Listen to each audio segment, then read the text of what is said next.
Guys आज हम देखेंगे आपका जो मार्च में क्वेश्चन पेपर हुआ है 9 मार्च 2020 को N360 जो पेपर कोड है और जो सब्जेक्ट कोड है 03 इंग्लिश फर्स्ट लैंग्वेज का फुल सॉल्यूशन। चलिए स्टार्ट करते हैं आपका जो क्वेश्चन पेपर है इसका फुल सॉल्यूशन को। एक्टिविटी सीट में आपका सेक्शन 1 लैंग्वेज स्टडी का है। इसमें जो है आपको फर्स्ट A1 का फर्स्ट पार्ट कर रहे हैं, write two compound words of your own. आपको अपने हिसाब से कोई भी दो वर्ड्स लिखने थे। मैंने यहाँ पे आपको एग्जांपल दे दी है। कंपाउंड वर्ड्स वो वर्ड्स होते हैं जो दो वर्ड्स को मिला करके सिंगल वर्ड बन जाता है, जैसे book plus store book store, air plus port airport, time plus line time line. तो आपका एयर, इसी तरह से आप कुछ भी लिख सकते थे, play plus ground play ground. और भी बहुत सारे सब्जेक्ट्स होते हैं, आप उनको लिख सकते हैं। इसके बाद में आपका जो नेक्स्ट क्वेश्चन पूछा गया था, pick out the grunt from the following sentence. तो इसको ग्रैंड भी बोलते हैं, जेरेंड भी बोलते हैं, आप जो भी समझें। तो आपको दिया गया था this attitude of taking destroys families. तो यहाँ पे जो टेकिंग है ये जेरेंड फॉर्म है, जिसके पीछे आईएनजी लग जाता है वो सारे के सारे जेरेंड फॉर्म कहलाते हैं। थर्ड क्वेश्चन है पंक्चुएट द फॉलोइंग सेंटेंस। तो इसमें आपका जो पंक्चुएट करना था, इसमें देखिए जो क्वेश्चन था, after all he doesn't play. तो ये एंटी के बीच में डैश नहीं लगा हुआ है और आफ्टर से जो आपका स्टार्ट हुआ है ये कैपिटल ए से स्टार्ट होगा। तो इसका सोल्यूशन जो है रेडिंग में लिखा हुआ है, आफ्टर ऑल ही डजंट पे मी। ठीक है, तो ये होगा आपका right option, right answer. Fourth question की बात करें, form two present participle in which the least letter is doubled.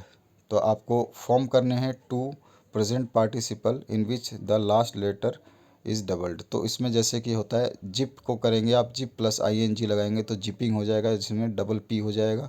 और भी एग्जांपल दे सकते हैं, सिट प्लस आईएनजी लगाएंगे तो सिटिंग हो जाएगा, इसमें टी डबल हो जाएगा।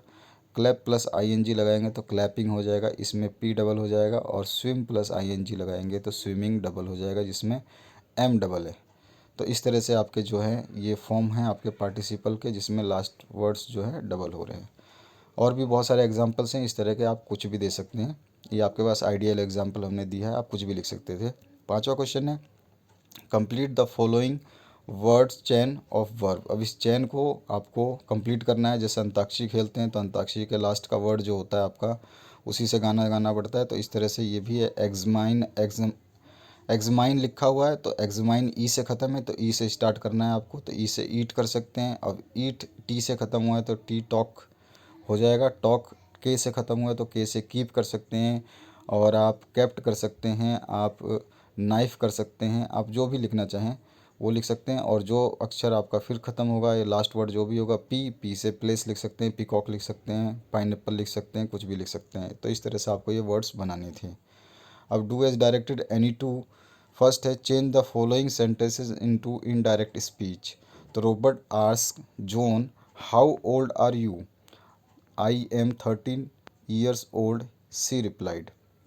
तो यहाँ पर जो आंसर होगा इसका होगा Robert ask John how old was she replied, comma लगा के she replied that she was 13 years old. तो ये है करेक्ट आंसर इसका। अब आ जाइए नेक्स्ट पेज पे। यहाँ पर देखिए make sentence of your own to show the difference in homophones. अब ये आपके होमोफोन्स हैं, दोनों वर्ड्स साउंड एक जैसे करते हैं, लेकिन आपको इनकी डिफरेंस वो जो बतानी है यूज़ करके बताना था। तो फीट हो गया आपका पैर का हिस्सा, his feet hit the bottom of the lake when he jumped in. वो जब लेक में कूदा तो उसके पैर के हिस्से ने, फीट यानी तलवे ने या पैर ने ज़मीन को टच किया या बॉटम को टच किया। और फीट आपका होता है एक नोटेबल अचीवमेंट के लिए, getting the iron hot was not easy feet. लोहे को गर्म करना आसान काम नहीं है, ये भी एक आपका जो एग्जांपल है FEAT फीट का। नेक्स्ट क्वेश्चन है आपका rewrite the sentence in present perfect tense. I had been working for Anil for almost a month. तो यहाँ पर आई हैव जो है, आई हैड जो है आई हैव में चेंज हो जाएगा, बीन हट जाएगा और वर्किंग की जगह वर्कड हो जाएगा। तो आपका जो सेंटेंस बनेगा I have worked for Anil for almost a month. इसके बाद नेक्स्ट क्वेश्चन है आपका, begin the sentence with no sooner. तो सेंटेंस क्या दिया हुआ, as soon as the thief escaped the family inform the police. तो इसका जो आंसर होने वाला था, no sooner had the thief escape then the family inform the police.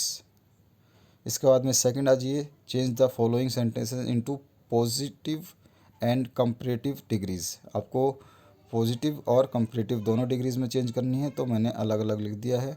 और जो सेंटेंस था उसको ब्लैक कलर में जो क्वेश्चन आया हुआ आपका है, it is one of the best decision I have ever made. तो इसके दो आंसर्स थे पॉजिटिव डिग्री में, इसको लिख सकते थे, no other decision is as good as it I have ever made.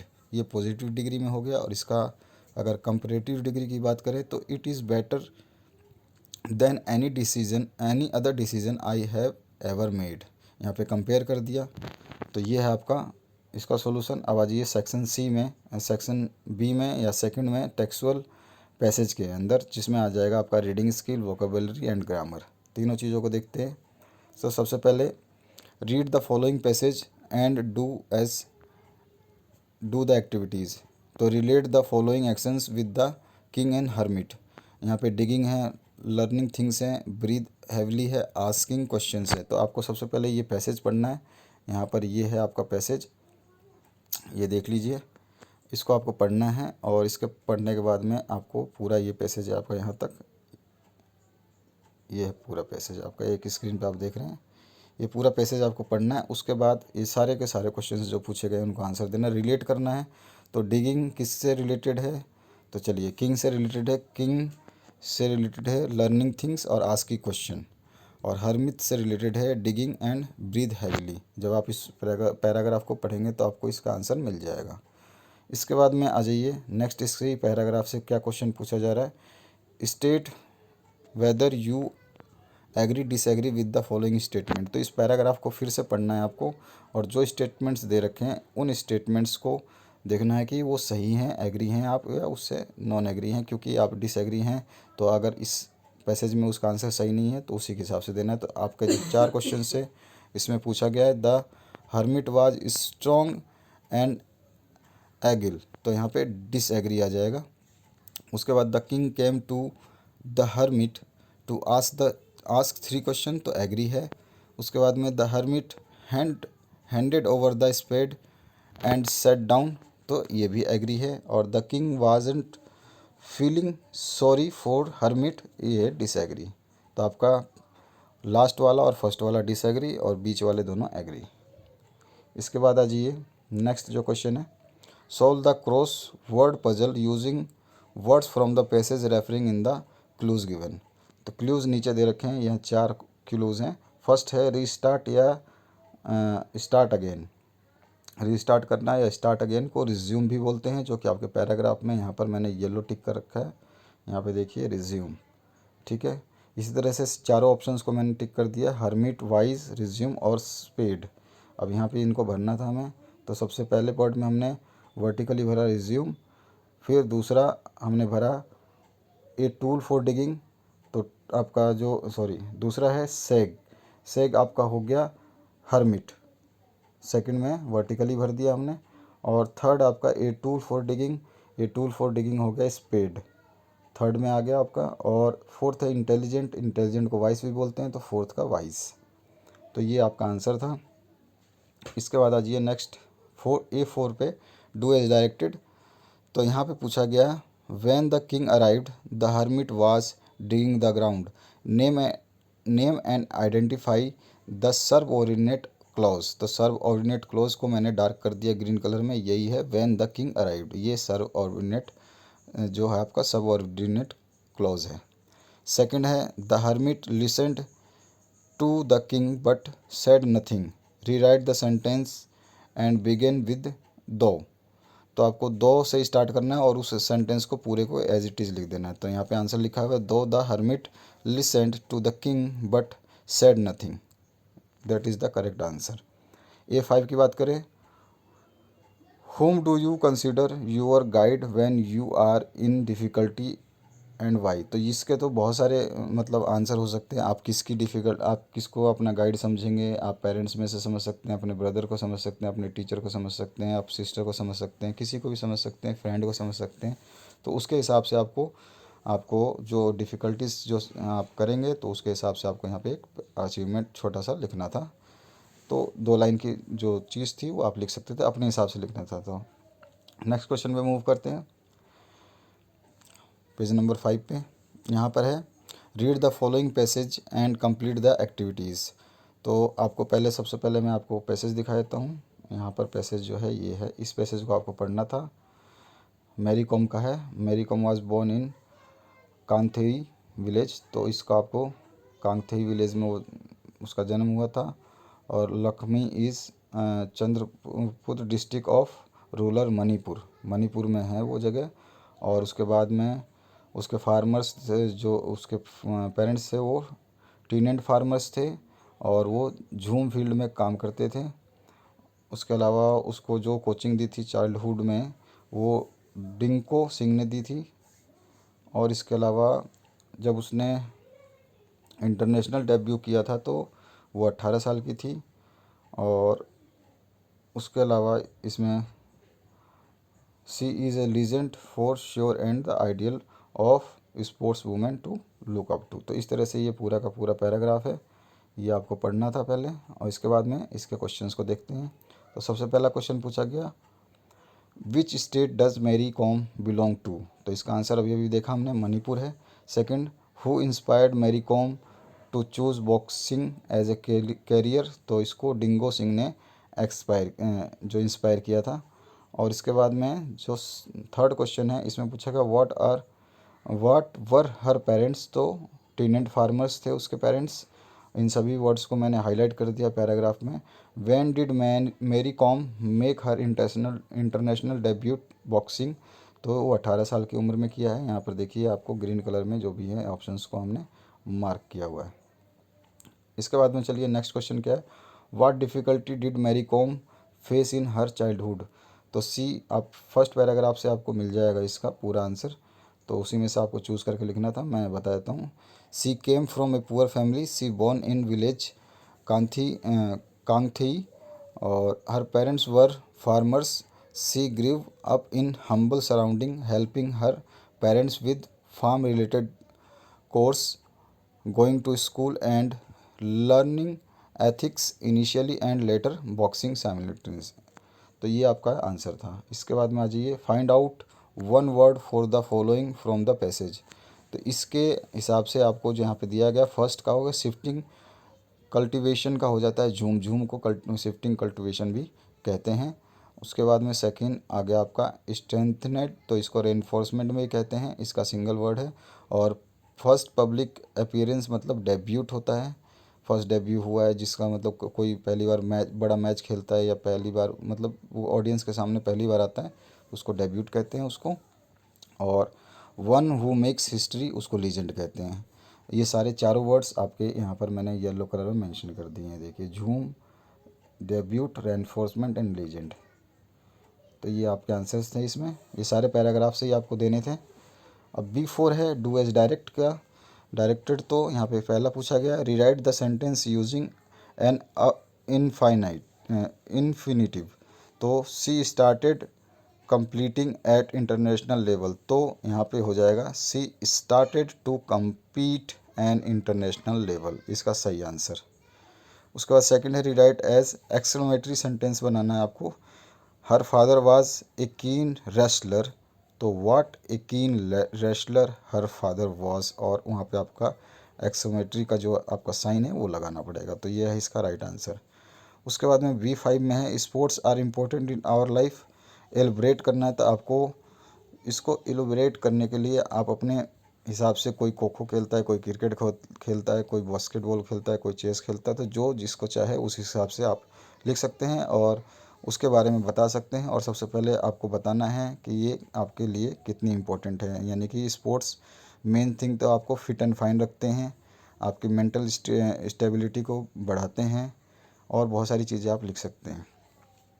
इसके बाद आ जाइए क्वेश्चन नंबर 3A में, सेक्शन थर्ड पोइट्री सेक्शन है, जिसमें से match the describing words from the cloud A to cloud B. तो यहाँ पर हमने एरो मार्क करके लगा दिया। बोर्ड का हो जाएगा ग्रीन। ये आपको सबसे पहले कैसे पता चलेगा इसका आंसर, तो यहाँ पर आपको जो पहले है ये आपको पोइट्री पढ़नी पड़ेगी। इस पोइट्री को पढ़ेंगे तो देखिए आपको मैंने यहाँ पे ह्यूमरियस वे, तो ह्यूमरियस जो होगा इसमें ह्यूमरियस वे सी आ गया, सेकंड का सी आ गया। उसके बाद ट्रिफलिंग जेस्ट, ट्रिफलिंग का जेस्ट हो जाएगा, फोर्थ का बी हो गया। उसके बाद आपका नेक्स्ट है ग्रीन, ग्रीन बोर्ड, तो बोर्ड का ग्रीन हो जाएगा, बोर्ड का ग्रीन हो गया। और उसके बाद में नेक्स्ट देखते हैं चकलिंग नॉइज़, तो ये रहा चकलिंग नॉइज़ येलो कलर में, तो चकलिंग नॉइज़ आपका मैच कर दिया। तो इस तरह से आपको ये सारे मैच करने थे जो हमने यहाँ मैच करके आपको दिखा दिए हैं। और जो हाईलाइटेड हैं ग्रीन कलर में वो आंसर आगे के हैं। चलिए देखते हैं। Pick out 2 lines from the extract that indicate humour. Humour indicate करने वाली फर्स्ट 2 लाइन हैं, ये है आपकी these to the printer I explained and in my humour way. यही आपको लिखना था, यहाँ लिखा हुआ है these to the printer I explained and in my humour way. ये है 2 लाइनें। अब इसके बाद में write 2 pairs of rhyming words from the extract. तो आपको राइमिंग वर्ड्स लिखने थे जिसका सुर सेम निकलता है। तो वे पे ग्रीन कलर में वे पे और ईयर हियर, तो यहाँ पे हमने लिख दिया वे पे and year here. 9th page पे आ गए हम। Read the following poem and rewrite write an appreciation of with it help of the given points in the paragraph format. All the words a stage, तो यहाँ पर पहले आपको इसको पढ़ना है। ऑल द वर्ड्स स्टेज, इसको पहले देख लें आप आराम से, इसको समझ लें, पूरे को पढ़ना है। इसके बाद पढ़ने के बाद में अपने नेक्स्ट पेज पे चलते हैं। ये कंप्लीट यहाँ पे होगा इस वाले पेज पे। इसको लिखा है विलियम शेक्सपियर ने, और जो कविता का नाम था वो स्टार्टिंग में ऊपर हेडलाइन में लिखा हुआ है all the words a stage, all the words a stage. तो यहाँ पे पहला क्वेश्चन पॉइंट्स जो हैं, the title and the poet of the poem. तो टाइटल है all the words a stage और पोएट है विलियम शेक्सपियर। उसके बाद पूछा गया सेकंड रिदम रैम स्कीम क्या है, तो इसमें नो रैम स्कीम आएगा। उसके बाद में सेकंड है फिगर्स ऑफ स्पीच, तो मेटाफोर स्पीच है इसकी। और उसके बाद में सेंट्रल आइडिया और थीम क्या है इसकी, तो इसका आपको जब इसको पूरा पढ़ेंगे तो आपको ये समझ में आ जाएगा। Man is the ultimate loser in the game of life और every player plays 7 roles during his life. सबके आपके फर्स्ट रोल सेकंड रोल दिखा रखा है यहाँ पर, आप पढ़ेंगे तो प्लेज मैनी पार्ट्स। यहाँ पे जब थर्ड लाइन आप देख रहे हैं, थर्ड लाइन में his time plays many parts. At first infant होता है, फिर सेकंड में क्या हो जाता है, फिर थर्ड में क्या होता है, ऐसे 7 पार्ट्स उसको प्ले करने पड़ते हैं। सेक्शन 4 की बात करें, नॉन टेक्सुअल पैसेज में reading skill, vocabulary, grammar and summary. Read the following passage and complete the activities. तो सबसे पहले आपको ये पूरा पैसेज पढ़ना है। Time is the most valuable resource available to every individual.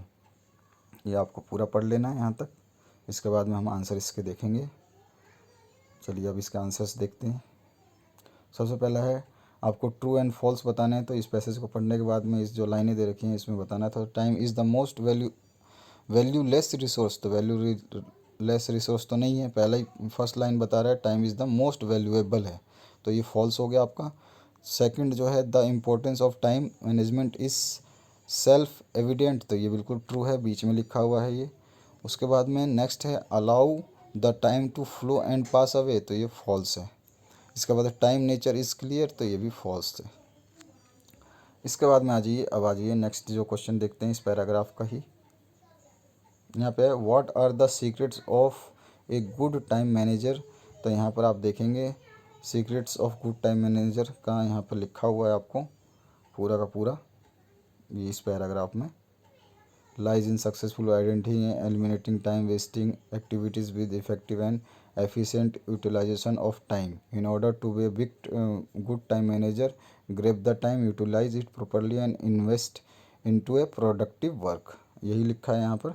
The secret of time management lies in successful identifying and eliminating time wasting activities with effective and efficient utilization of time. In order to be a good time manager, grab the time, utilize it properly and invest into the production work या productive work. ठीक है, अब A3 है जो आपका, यहाँ पे देखते हैं, pick out two adverbs from the given passage.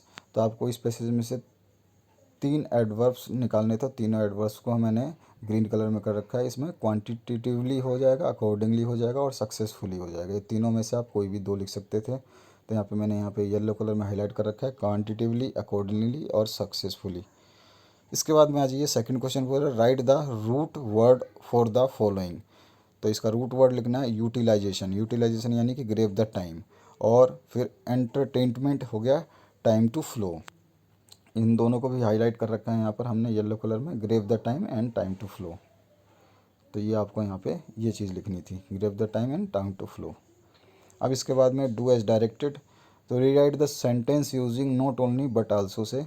तो for the achievement of goals proper planning and utilisation of time is important. तो इसको आपको जब रीराइट करना था तो लिखते आप for achieving of goals not only proper planning but also utilisation is important, but also time utilisation is important. इस तरह से आपको लिखना था। इसका दूसरा मेथड भी है, आप उस तरीके से भी लिख सकते थे, पर सही वे होना चाहिए। सेकंड है आपका do not allow the time to flow, make the sentence assertive. Assertive बनना है तो आपको लिख देंगे सीधा सीधा इन्वर्टेड कॉमा के अंदर time should not be wasted, बस। इसके बाद में आ जाइए नेक्स्ट क्वेश्चन में, time once lost is lost forever justify. तो ये तो आपको इसी पैराग्राफ के लास्ट पेज पे लास्ट वाले जो लाइन देखेंगे इसमें मिल जाएगा आपको। देखिए टाइम वेरी, ये जो होता है आपका, ये यहाँ पे देखिए, proper planning and utilisation of time is very important in which definitely possible only by the time management. तो इसको आपको लिखना है और इसके बारे में समझाना है। आप अपनी मर्ज़ी से भी पैराग्राफ को लिख में से सोच करके लिख सकते हैं। टाइम को, time once lost is lost forever, ये सभी जानते हैं, जस्टिफाई करना है। समरी राइटिंग में है read the above passage given in question number 4A and rewrite the summary of it in paragraph और सजेस्ट ए सुटेबल टाइटल। तो सुटेबल टाइटल हो जाएगा इम्पोर्टेंस ऑफ टाइम, और इसकी समरी आप अपने हिसाब से लिख सकते हैं। इसके बाद आ जाइए लेटर राइटिंग में। फॉर्मल लेटर राइटिंग और इनफॉर्मल लेटर राइटिंग है आपकी। Imagine you are Rohan Rima residing of 225 वर्चरा कॉलोनी कोल्हापुर और 416002 जो है आपका, और Hima Das Indian sprinter 15 gold in 1 month. तो फॉर्मल लेटर या इनफॉर्मल आपको जो भी लिखना था, आप दोनों में से कोई भी सजेस्ट कर सकते थे अपने आप में। Write a letter to the education officer Kolhapur appealing him to include the importance of sports by providing basic sports facility to school. और दूसरा हो सकता था, आप इनफॉर्मल लिखना चाहते, write a letter to your friend Meenu Mohit making him her aware of the importance of sports in one's life. ठीक है, तो ये ए का A1 पार्ट है और ये A2 पार्ट है। अब देखते हैं नेक्स्ट ए का A1 पार्ट जो है verbal to non verbal information transfer में आ गया आपका। Read the following information and complete the following table below. यहाँ पे टेबल दे रखी है नीचे, ये रही टेबल, इसको आपको कंप्लीट करना है। तो इसके सारे जो ऑप्शन हैं मैंने येलो टिक कर दिए हैं, इन्हीं को भरना था। जब आप इसको पढ़ेंगे तो पूरा पढ़ने के बाद आपसे पहला पूछा गया नेम ऑफ द मिशन, तो नेम ऑफ द मिशन है आपका चंद्रयान 2। सेकंड पूछा गया डेट ऑफ लॉन्च, तो डेट ऑफ लॉन्च हो गया 22 जुलाई। इसके बाद नेक्स्ट पूछा गया आपसे सेंटर ऑफ लॉन्च, तो सेंटर ऑफ लॉन्च है सतीश धवन स्पेस सेंटर। उसके बाद नेम ऑफ द रोवर, तो रोवर नेम इज़ प्रज्ञान। और founder of the Indian space programme कौन थे, तो विक्रम साराभाई। तो ये आपको इस पैराग्राफ को पढ़ने के बाद ये आंसर्स देने थे, इस टेबल में भरने थे। नेक्स्ट आ गया नॉन वर्बल टू वर्बल, यानी कि अभी अभी जो आपका वर्बल टू नॉन वर्बल था, अभी आपको सामने ये चीज़ दे रखी है इन्फॉर्मेशन। टाइप ऑफ डिजीज़, यहाँ पे कम्युनिकेबल डिजीज़ है, नॉन कम्युनिकेबल डिजीज़ है और लाइफ स्टाइल डिजीज़ भी है। इसमें आपका कम्युनिकेबल डिजीज़ जो है वो कैसे फैलता है, मीडियम ऑफ इन्फेक्शन हो सकता है एयर, फूड, वाटर, और एयर से आपको प्रॉब्लम हो सकती है इन्फ्लुएंजा, फूड से हो सकता है डेंसिटी, और वाटर से होता है आपको टाइफाइड। ठीक है। और दूसरे में अगर नॉन कम्युनिकेबल या लाइफ स्टाइल रिलेटेड डिजीज़ की बात करें तो इसमें रीजंस और कॉज क्या हैं आपके, फॉल्टी ईटिंग हैबिट्स और फॉल्टी लिविंग हैबिट्स। और इसके बाद में जो फॉल्टी ईटिंग हैबिट्स में है उससे हो जाएगा ओबेसिटी और डायबिटीज़, और फॉल्टी लिविंग हैबिट्स से हो सकता है स्ट्रेस और हाइपरटेंशन। तो इन सब चीज़ों को आप कंबाइन करके एक पैराग्राफ बनाना था, जो पहले इधर लिखा हुआ है इस टाइप का एक पैराग्राफ आपको बनाना था। ठीक है, बस इतना। आपकी अपनी मर्ज़ी से कुछ भी लिख सकते थे, मैं लिखूँगा वो चीज़ अलग हो जाएगी, आपको अपनी मर्ज़ी से जो भी लाइन्स सजेस्ट करके लिखनी थी। B1 है prepare a speech to be deliver on 15 October reading inspiration day in your school assembly. और सब्जेक्ट के लिए जो इम्पोर्टेंट पॉइंट्स है वो दे रखी है, increasing knowledge, keep one updated, ideal way to keep occupied, develops your vocabulary और develops the power of expression. तो यहाँ पे हमने लिखा है, dear friends and respected teacher, as you all know every year 15 October is celebrated as reading inspiration day. Reading is vital as it increases our knowledge and keeps one updated of thinking around us. It is an ideal way to keep oneself occupied with books as an empty mind is a devil workshop. It develops vocabulary and enhances the power of expression. Hence keep reading. Thank you. तो इस तरह से आपको लिखना था। ये मैंने एक सैम्पल दिया, आप कुछ भी लिख सकते थे। इसके बाद में सेकंड पूछा गया आपसे, right counter view on the topic internet will soon replace books. तो इसमें पॉइंट्स आपको जो करने थे, इजी, एसेसिबल और टाइम सेविंग, इकोनॉमिकल, ऑथेंटिक और स्टोर हाउस इंफॉर्मेशन। तो यहाँ पर एसेसिबिलिटी हमने लिख दिया है और टाइम सेविंग लिख दिया, इकोनॉमिकल लिख दिया, ऑथेंटिकेशन लिख दिया और स्टोर हाउस इन्फॉर्मेशन के सामने भी हमने उसके बारे में लिख दिया है। तो आप इसको पढ़ करके आराम से समझ सकते हैं कि इसमें क्या पूछा गया है और क्या बताया गया है। ये पूरा आंसर आपके सामने है B2 का रेड इंक में। और इसके बाद में आ जाइए सेक्शन जो 6th है क्रिएटिव राइटिंग में, do as one of the following, do any one of the following. पहला है A1 एक्सपैंड द थीम। तो expand the theme idea into 100 words, be the change you want to see, be the change you want to see. तो आप अपने आप को बदलो जो आप चाहते हो। तो be the change you want to see में केवल यहाँ तक है, न्यूज़ रिपोर्ट से ऊपर ऊपर। तो ये आप the question is a little frustrating quotation. Firstly, you have to involve yourself in changing is very easy to understand but very sad to। ये मैंने अपने हिसाब से लिखा है, आप अपने हिसाब से लिख सकते हैं। एक्सपैंड करना है आइडिया को, तो ये एक्सपैंड कर दिया है। इसके बाद में न्यूज़ रिपोर्ट के बारे में क्वेश्चन आया था, उसको देख लेते हैं। क्वेश्चन क्या पूछा गया था, न्यूज़ रिपोर्ट में पूछा गया, prepare a news report based on the following, sweepers daughter और सन स्कोर्स 96% इन क्लास 12th। तो चलिए देखते हैं इसका न्यूज़ रिपोर्ट।